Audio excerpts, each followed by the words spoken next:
That is an amazing question.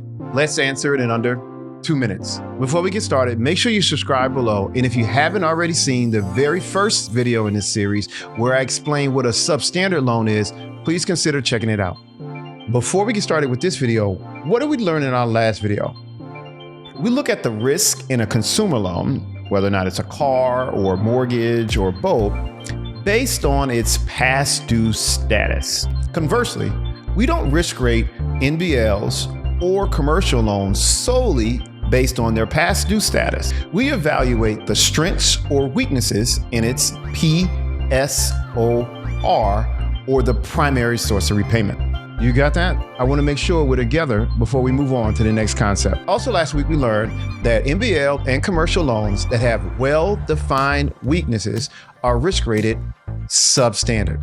Now, special mention loan is an NBL or commercial loan that has potential weaknesses in its PSOR, or primary source of repayment.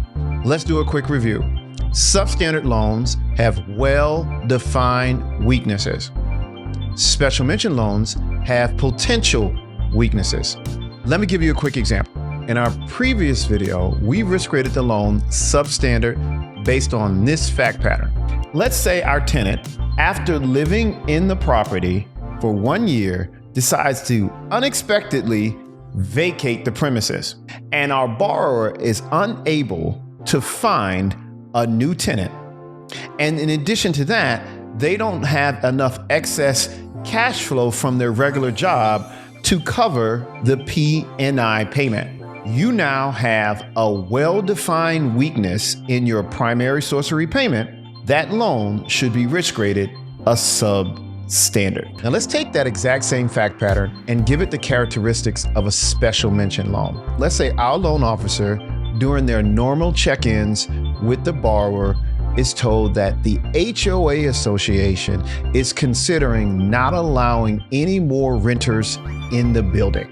However, this potential change to the HOA's bylaws is not scheduled to go on the ballot for another 3 to 6 months. Based on this information, the loan should be rated special mention because of the potential impact to our primary source of repayment, which is cash flow from our tenants. Hopefully that answered your question. Please drop your like and please consider subscribing to our channel, CreditUnion.Education. See you soon.